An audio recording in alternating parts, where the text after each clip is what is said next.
The glasses had just clinked. The room still echoed with applause. Then she stood up in her crimson dress and said it. I'm engaged to the CEO of Rowe Meridian.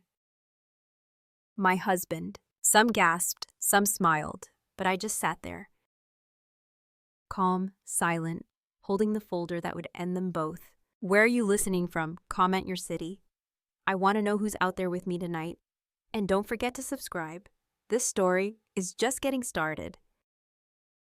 They think stories like this start with love, but this one started with silence. When my father died, they held the board meeting at the old estate in Olympia Hills.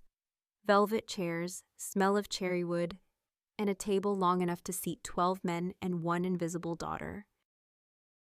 They said I was too emotional, too young, too polished for logistics. I was 32, MBA from Columbia, and I'd been in charge of my father's investment division for 6 years, quietly, deliberately. That day they asked who should step up as CEO. I looked across the room and said one name, Michael Rowe. He was polished, presentable. He could speak in headlines, and they liked that. So I gave him the title, they gave him the keys, and I gave him the illusion of power. Because while they were busy crowning him, I was rewriting the rules. That's when Artemis Protocol was born. A system no one but I could access, protected by voice signature retinal scan and offline key, and buried in legal structures 3 layers deep. The holding company, Evra Trust. The beneficiary, Artemis Holdings LLC. The true owner, Jillian Rowe. Not Jillian Rowe, Michael's wife. Jillian Rowe, sole heir of Elias Rowe, the woman they thought would stay in the background. I made sure the Rowe Meridian Charter required 61% signature authority for major decisions. I made sure no board vote could override the founding clause. And I made sure I held exactly 61.2%. They never saw it, because I never let them look. Michael thought he ran the company. He strutted across floors like they belonged to him. But the floor he never reached was floor 38. It's not on the elevator panel. You need a key card, then a second code, then a biometric scan. Only 2 other people have ever stepped inside Reuben Lee, my father's lawyer since the 80s, and Nana, my assistant. Loyal, precise, unshakable. It's where I kept everything. The original incorporation papers, the sealed merger agreement with my father's signature, the audio recordings from our final talks, and the Artemis binder red leather gold clasp, no digital backup. Each page a contingency plan, each tab a chapter for when the crown slips. Michael never knew. He was too busy perfecting his TED Talk voice and picking $2,000 suits. He liked to say, "You're the best partner I could have asked for off stage." Off stage. That was the point. They all saw me as supporting cast, a wife, a name on the gala invites. Not the architect. But when I watched him touch Sienna's waist during the press shoot last spring and whisper to her like I didn't exist, I realized something. He had started to believe his own lie, and that was dangerous. Because men who mistake optics for power forget where the shadows begin, and shadows remember. So I began updating Artemis, quietly. I reviewed every signed contract. I flagged inconsistencies in 3 Midwest expansion bids. I compiled every transfer above $500,000 made without my approval. Each one went into a folder, labeled Phase 2, Activation. The day before the gala, I sat in floor 38. Lights dimmed, a glass of Merlot untouched on my desk. Nana entered with the latest audit. Her voice was calm. Sienna authorized a marketing transfer, $190K, routed through a shell in Reno. I nodded. Move it to red file. She paused. Are we doing this? I didn't blink. We do it, the moment she thinks she's won. And tonight when she raised her glass and smiled like she owned the future, I smiled too. Because I already owned the company, I always did. They just didn't read the fine print. And now, they're going to hear every word. The email wasn't hard to find. He'd left it open. His mistake wasn't carelessness, it was arrogance. Subject line, next steps after launch party. Timestamp. 17 a.m., sent from his office account because why not? He thought no one monitored his activity. He thought it answered to him. He forgot it was built by me. I clicked the thread, scroll, then I saw it.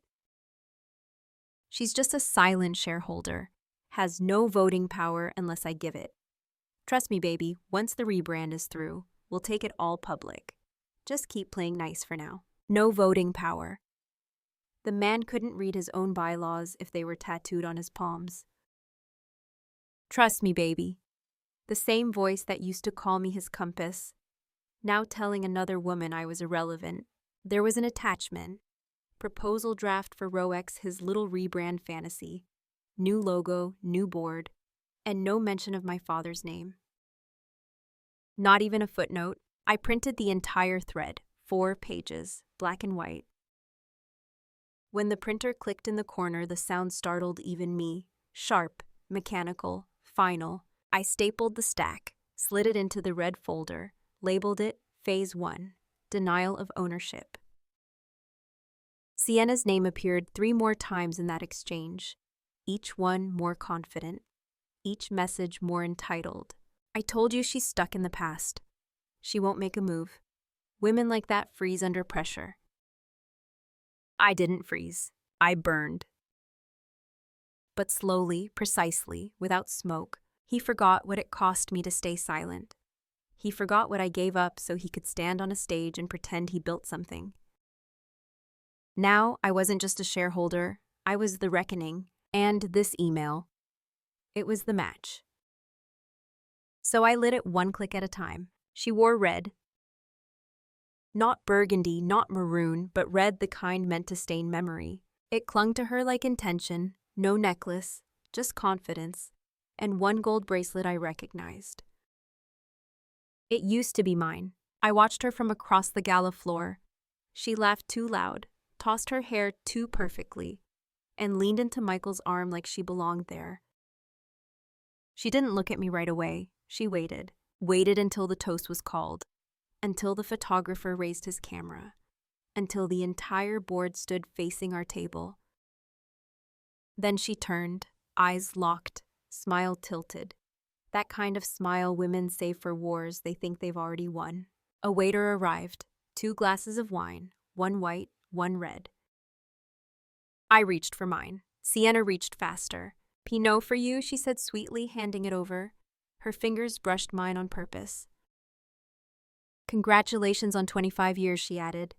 And still such presence. The word dripped like syrup over glass. I held her gaze, then slowly looked at the wine and switched the glasses. She blinked. Problem, she asked. Preference, I replied. No smile, just pause, just pressure. She sipped first, too quickly. Michael chuckled beside her, oblivious, or pretending to be.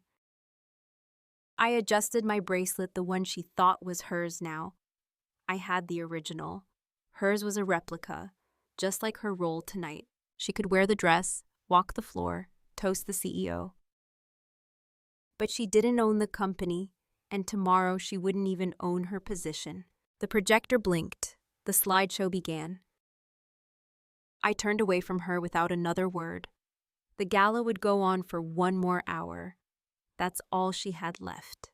The legacy account was supposed to stay untouched. My father opened it in 1992, a reserve fund for acquisitions crises, and his belief that real power lies in restraint. Only 2 people had access after his death, Ruben and me. So when the security report flagged 3 unusual transfers in October, I didn't blink. I dug. First, $280 $1,000, labeled vendor consolidation, Southern Tier. But we had no vendors in the Southern Tier. Second, $95,000 routed through a Delaware LLC. Name, Blake Strategic Media. I stared at the screen. Sienna Blake. She used to run a boutique PR firm, failed 3 years ago. Now she was back, and using my father's reserve to rebuild her broken company. The third transfer for $10,000 marked brand equity consultant, phase 1. No name, no file, no contract. I opened the internal ledger. The digital record had been scrubbed, but the legacy account keeps a physical duplicate by design, tucked in a locked drawer beneath a panel in floor 38. That night, I walked the glass corridor under motionless lights. The hallway smelled like metal and winter. Inside the drawer, printed memo, signature, M. Rowe, handwritten note, fast track as discussed with SB. Artemis won't notice. Artemis. They thought it was just a code name, not the name of the person watching them. Not me. I copied everything, clipped it into phase 3 folder. Breach of legacy asset. The red one. That night, I sat alone by the west window. Downtown Seattle flickered below, clean and forgetful. My father used to say, steal a man's title, he can build another. Steal a legacy, and you steal who he was. Michael didn't just betray me. He betrayed the man who gave him everything. Sienna didn't just take what wasn't hers. She reached into a dead man's trust fund and called it vision. They thought I wouldn't find out. They thought legacy meant old, dormant, silent. But it wasn't sleeping. It was waiting. It came at 3:42 a.m. No subject, no sender, just a forwarded file. Format .m4a. Nina flagged it first. This showed up on the legacy inbox, she said. No traceable path, masked sender. But you'll want to hear it. I put on the headphones, clicked play. Static, then her voice. Look, babe, the old girl doesn't even know what we're building under her nose. Pause. Ice clinked in a glass. We'll bleed the company slow just enough to stay under audit. Once RoeX hits launch, we spin it off. Private IPO, no more Artemis, no more trust fund ghosts. She laughed, the kind of laugh you hear at 2 a.m. in rooftop bars, overpriced drinks, borrowed power, and delusions in high heels. Then his voice slurred but clear. She's like furniture, been there forever. No one cares if we move her out of the frame. Click. The file ended. I didn't move, I didn't speak, just stared at the screen until the cursor faded. They weren't just reckless, they were certain, so certain that I was irrelevant, invisible. I replayed the words. Furniture, ghosts, bleed it slow. They didn't realize the legacy email had voice capture auto-routed. They didn't know the Artemis system archived everything. They forgot the game was never built for them. I dragged the file into a folder, renamed it Exhibit D, Intent to Defraud, printed the transcript, typed one sentence across the top. This was never about betrayal. This was about replacement. The paper still smelled of ink. Nina walked back in, her expression tight. Still want the 900 slot on Monday? I nodded. Make sure the projector works this time. She raised a brow. I'll bring a backup. And I smiled, not because I was ready, but because I knew they weren't. The glass doors hissed shut behind me. Floor 16, executive boardroom, polished walnut, 12 leather chairs, and one man standing at the head of the table.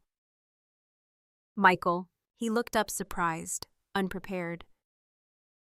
Jillian, he said, voice light. I didn't think you'd be attending. This was more of a quick update. I said nothing, just walked to the chair directly across from him, set down my folder. Red leather, gold latch, Artemis Protocol. The board shifted. Ruben was already seated, calm as always.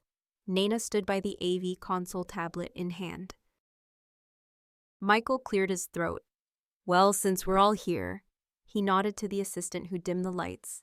Let's begin with RoeX. A slide appeared. New branding, new strategy. His name bold in the corner. Michael Rowe, founder and CEO. I reached forward, pressed the console. Slide froze. Projector paused. Michael blinked. Something wrong. I turned to the board. My name is Jillian Rowe, I said evenly. Legal majority shareholder, 61.2% ownership via Artemis Holdings. successor to Elias Rowe. Silence, utter, I continued. This meeting is no longer about branding. It's about governance. In violation of founding agreements, I opened the red folder, pulled out 3 sets of documents. Page 1, unauthorized fund transfers. Page 2, internal collusion to divert assets. Page 3, I paused. A transcript of a voice recording you'll want to read very carefully. Reuben began handing copies to each board member. One by one, brows furrowed, mouths tightened. Michael stepped back. What is this? I looked at him not with anger, just clarity. It's your exit, Michael, effective immediately, by vote or by clause. But either way, it's done. He laughed dry, nervous. You can't just walk in here. I never walked out. Nana hit play. The voice filled the room. She's just a silent shareholder. Bleed the company. No more Artemis. By the end, even the CFO wouldn't meet his eyes. Chairman Beckett closed his folder, motioned to suspend all executive authority pending legal review. Hands went up, unanimous. Michael turned to me, red-faced, silent. I stood, gathered the red folder, looked down one last time. You should have read the charter you signed. Then I walked out, and this time the doors didn't hiss. They slammed. 3 days after the board meeting, I got a call from Leonard Carr. He'd been on the board for 22 years, old school, old money, and always kind, in a condescending way. He once told a journalist I had a good head for charity work. Now he asked for coffee. I said yes. We met at a quiet rooftop lounge. He liked the kind with linen napkins and servers, who bowed more than they smiled. He stood when I arrived. Didn't reach for a handshake, just looked at me. You came in like a ghost, he said, and left like a founder. I didn't respond. He stirred his tea twice, then said, We underestimated you. And perhaps that's the kindest word I can use. I set my cup down. You weren't wrong, I said. I let you underestimate me. That was the cost of control. He didn't argue, he just nodded. I voted for Michael, he confessed. Twice. I regret both. We sat in silence, not tense, just real. Before leaving, he stood again. This time, he held my eye. You're the CEO now. It's clear to all of us. Thank you for not burning the house down. I didn't smile, but I answered. I didn't burn it, I rewired it, and I meant every word. By noon, his badge stopped working. Michael stood at the lobby turnstile, pressing the card over and over. It flashed red, then black. Security didn't stop him. They didn't need to. His name had been removed from the system, his access revoked. His calendar wiped. His office locked. At 1:45 p.m., it confirmed all devices deactivated. At 2:06, finance confirmed asset freeze order had gone through. Joint accounts frozen, company card declined. Penthouse car lease terminated. He left the building with 1 box, and no escort. Sienna didn't show up. She was on leave pending internal review, but her office had already been cleared. Nana found her passcode scribbled on the back of a Sephora receipt. Unprofessional to the very end. The next morning, I stepped into the executive suite. Floor 16. The blinds were already open. Light cut across the oak floors like a fresh incision. I didn't bring flowers. No assistant. No entourage. Just a single black folder labeled Rowe Meridian, Rebuild. There was a standing meeting at 9:30 with the division heads. 12 people who had never heard me lead, only heard I existed. They rose when I entered. I nodded but didn't sit. Instead, I walked to the touchscreen panel, logged in biometrics. My name appeared for the first time on that screen. CEO Jillian Rowe. I typed one sentence into the internal announcement queue. We don't rebuild noise. We rebuild clarity. Sent. It was 6:12 p.m. Office lights dimmed. The city outside humming low. My phone buzzed. Block number? I almost ignored it, but something made me pick up. Jillian, her voice was shaky, older, careful. It was Michael's mother. We hadn't spoken since the memorial for Elias. "I won't take much of your time," she said. "I just wanted to say, I saw what you did." Silence. She continued, "Michael's always chased what sparkled. But you were the spine of that house, of that name." She paused again, then added, "I raised him, but I failed to teach him how to see." I could hear dishes clinking in the background, an oxygen machine clicking softly. "I won't defend him," she said, "but I'll say this. He never feared a woman until you." That sat heavier than I expected. "I'm not calling for forgiveness," she finished. "I just wanted to acknowledge the woman behind the empire." I didn't cry, but I did close my eyes for a moment. "Thank you," I said simply. And hung up. Sometimes closure isn't a grand exit. It's a sentence you didn't know you needed to hear. That was my first official communication after 15 years. No hashtags, no quotes from Sun Tzu, just truth. When I stepped back into my father's old office that evening, I opened the drawer where he used to keep peppermint bark. Inside was the watch he gave me at 24. I slipped it on. For the first time in a decade, it felt like it fit. Legacy isn't what they remember you for. It's what they can't take from you. And mine was never his to begin with. 3 weeks later, I stood inside the one place they all forgot existed. The row house, corner of Madison and Pine, where it all began. The brass plaque on the door still read, E. Rowe Freight Holdings, 1971. I had the locks changed. No press, no ribbon cutting, just me and a new desk. The sun fell through the old glass ceiling, dust dancing in gold. I ran my fingers across the bookshelf. The same copy of The Art of War my father highlighted in green ink. But I wasn't here for war. I was here to build. That Monday, I launched a new initiative. ROEX, Women in Transition, a mentorship program for women aged 35 plus, those who had been supporting caste long enough, former wives, former assistants, former shadows. We opened applications with one prompt. Tell us the moment you realized silence no longer served you. There was no GPA requirement, no recommendation letter, just the truth. The first woman I selected, she was 42, used to run payroll at a startup before her fiancé emptied their joint account and ghosted. Her video ended with, "I was quiet for years, but now I want to be the one making the rules." I knew that voice, that certainty. She reminded me of someone I used to be. There's a letter I wrote once, never printed it, never sent it. But I remember every word. It started like this. "Michael, I won't ask if you remember how we met. You probably do. Because men like you remember beginnings, but never endings. I wrote it 3 nights after I found the first email. You remember the one where you called me a silent shareholder.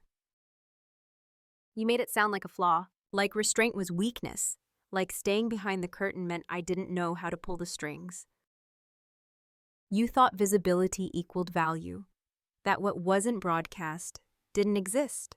You forgot who funded your first office, who signed your first salary, who suggested your name when the board hesitated.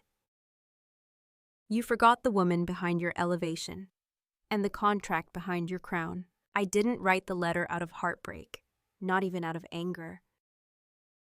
I wrote it because I needed to see the truth in print, to look at my pain in serif font and realize I didn't owe you anything. Not an explanation, not a confrontation, not even closure. Here's how I ended it. I could bury you in facts, in receipts, recordings, ledgers, and minutes. But the real revenge is this: when you tell your side and no one listens, because they've already heard mine. I deleted the draft the next morning, didn't need it anymore. Because the best letters are the ones you never send. They aren't written for the other person. They're written so you can stop carrying them. That's the part no one tells you. You don't get peace by confronting the people who broke you. You get peace by no longer needing to be understood by them. So Michael, wherever you are, no, you don't get the letter. You get the silence. And I get everything else. Now I sit behind the desk that once belonged to Elias Rowe. But I don't wear his ring. I wear my name. The press still calls me the silent wife who took back the empire. But silence was never the weapon. It was the cover. The truth, I was never behind him. I was above. My father used to say, all real decisions happen in silence. He was right. Mine happened underwater. I keep a private pool at the penthouse tower. It's unlisted, heated, and open to no one but me. That night, 3 days after the statement went public, I swam alone. Midnight, steam floating off the surface. City lights reflected in long ribbons. Every stroke cut through the water like memory. My body didn't hurt, but it remembered. 15 years of playing second, smiling when I wanted to scream, shaking hands with men who stole my numbers and called them brilliance. I swam until the ache in my arms felt earned. Then I floated, eyes on the glass ceiling, night above, quiet below. There I whispered, "You have no power over me anymore. Not to Michael, not to Sienna, not even to the board. To the version of me that used to doubt she could ever take the lead. And in that moment, I wasn't the CEO, or the daughter, or the betrayed. I was just Jillian, still, breathing, ready, because the last word doesn't always come with applause. Sometimes it comes with silence and a heartbeat steady enough to rebuild an empire. And to anyone listening, any woman who's ever been erased, replaced, or dismissed, this is your reminder. You don't need to speak loudly to have the last word. You just need to own it. Now tell me, have you ever been underestimated? Drop your story below. And if you felt the subscribe, we're just getting started.